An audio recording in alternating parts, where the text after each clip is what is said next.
Nahnu na'udzu minal aidin wal faizin itu kalimat ketika pada bulan Ramadan menjelang hari raya Rasulullah pulang sekitar 215 km dari kota Madinah setelah melakukan atau setelah mengalami perang Badar yang luar biasa dahsyat, di mana pasukan Islam hanya 313 orang prajurit yang bukan benar-benar prajurit tapi seanak-anaknya wong lanang. Oleh Allah diberi kemenangan melawan sekitar 1.100 pasukan sekutu dari Mekah dan lain-lain. Pasukan sekutu ini dalam arti yang sebenarnya. Tahap kemenangan dicapai itu menurut saya merupakan contoh bahwa kita bisa menempuh hal yang sama. Jadi kalau melihat pasukannya, maintenance perangnya, ketangguhan sebagai prajurit, itu pasukan Islam pasti kalah. Itu pada bulan Ramadan, yaitu perang Badar. Tapi kalau melihat bahwa orang Islam itu hidup tidak sendirian, tidak dengan dirinya sendiri, tapi juga dengan Allah dan para malaikatnya, maka ada kan untuk tidak kalah. Maka Rasulullah mengucapkan satu kalimat kepada Allah dan satu kalimat kepada prajuritnya. Kepada pasukannya Rasulullah mengatakan innama tunsoruna wa turhamuna wa turzakuna bidu'afaikum. Dia bilang sama pasukannya yang janjane wis ora pantes lah jadi prajurit ki, wis jalan kaki tanpa alas 250-an kilometer dari Madinah ke daerah Badar itu dalam keadaan loyo, tidak cengkap senjatanya. Rasulullah memberi optimisme bahwa kalian insya Allah kita semua akan ditolong oleh Allah, diberi kemenangan oleh Allah dan akan diberi rizki oleh Allah. Innama tunsoruna wa turhamuna wa turzakuna bidu'afaikum. Kalian akan diberi kemenangan, rizki dan pertolongan dengan syarat niat kalian adalah bidu'afaikum, yaitu hatinya membela orang-orang yang lemah.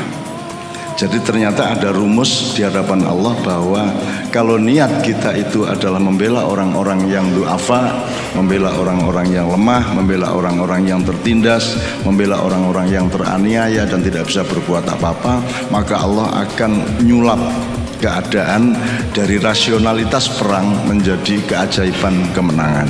Itu ngomongnya kepada prajurit, janjane ngapusi gue nek cara militer. Modar buat menang musuh Abu Jahal dengan sekutunya yang lengkap segala sesuatunya. Tapi Rasulullah nekat ngomong seperti itu untuk memfeta kompli Allah. Nek panjen Gusti Allah sayang karo aku yo aja ora dikabulke, kira-kira ngono kuwi. Dadi jenengan juga gitu.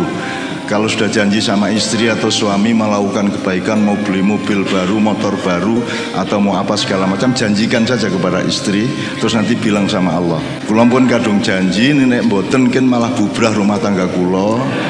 Nek ajeng nek jenengan niku sae kalih kula, Rahman Rahim kalih kula nggih nyuwun sewu pun kabulaken. Nek mboten berarti sing ngrusak rumah tangga kula niki jenengan. Tuh kira-kira logikanya seperti itu.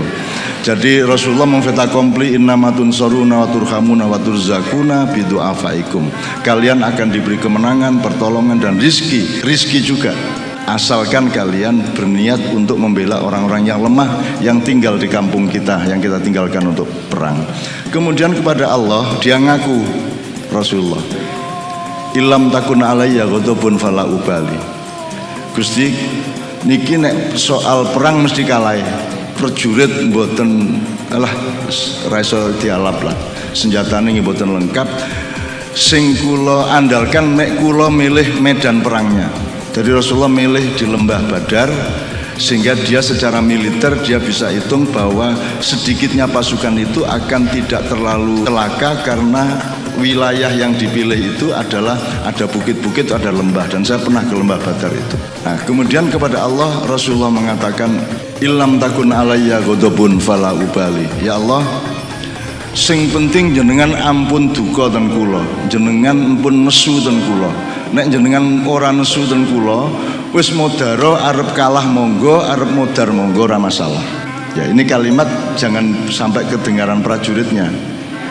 Ini kalimat rahasia antara Allah dengan Anda. Jadi kalau sampean kepepet, iki wis dinilai oleh tim apa iku jenenge saka Amerika untuk meningkatkan level UNY ini.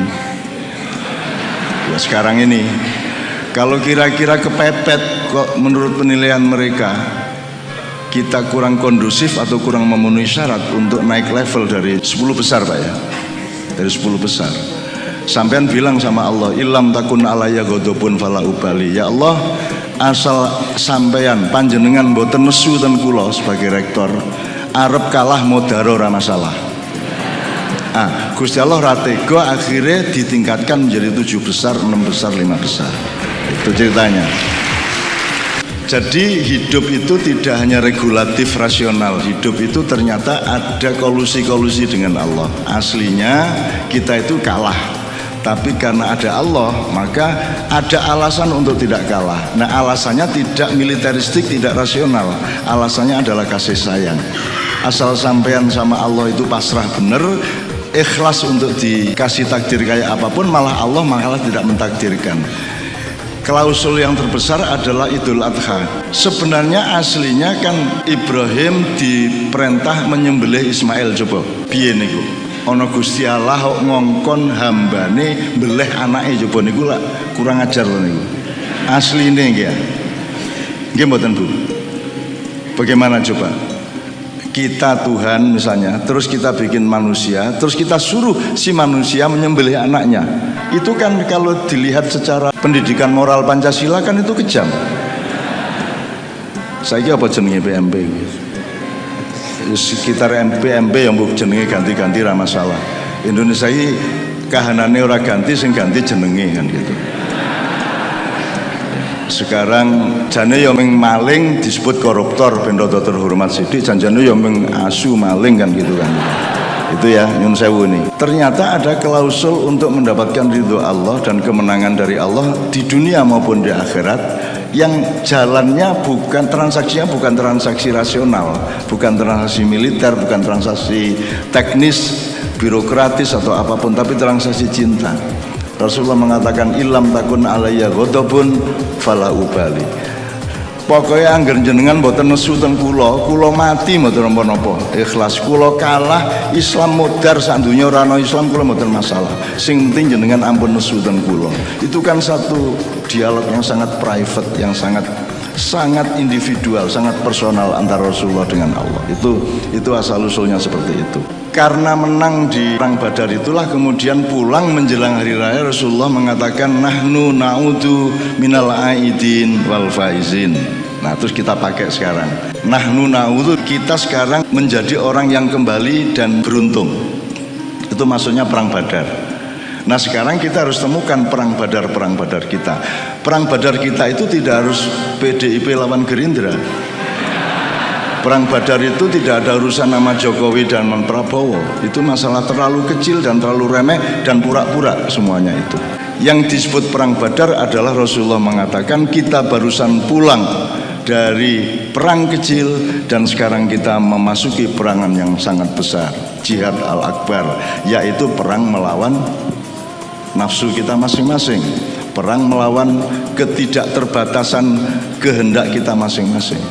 Nah, jadi ini sebenarnya merupakan ajaran utama dari puasa. Sampai dikasih puasa Ramadan, dikasih Idul Fitri, itu sebenarnya hanya supaya Anda tidak celaka. Janjane iki nek arep lulus ora ono sing lulus kejaba nabi sing pancen ditakdir kita. Nek jenengan ra lulus, aku ra lulus, mudhar kok ra lulus. Ora lulus, apa wae ra lulus. Cuman Allah itu tahu bahwa kita tidak lulus karena Dia menciptakan kita itu memang lemah. Jadi akhirnya kita itu diluluskan dengan mudah, dikasih kolusi-kolusi. Terus sing janjane poso kuwi Ramadan kuwi lak sepanjang tahun dong. Karena hakikat puasa adalah Anda ngerti batas, Anda ngerti dosis nek kesehatan. Kapan mangan, kapan ora mangan, mangan sepiro, mangan opo, ya sak piturute. Itu aja kita kan tidak mampu sekarang Bu. Kita kan hidup kuliner, tidak hidup higienis. Hidup kita itu pengen mangan opo, dudu apike mangan opo, pengen mangan sepiro, dudu apike mangan sepiro. Kita bebadokan wae ra lulus kok.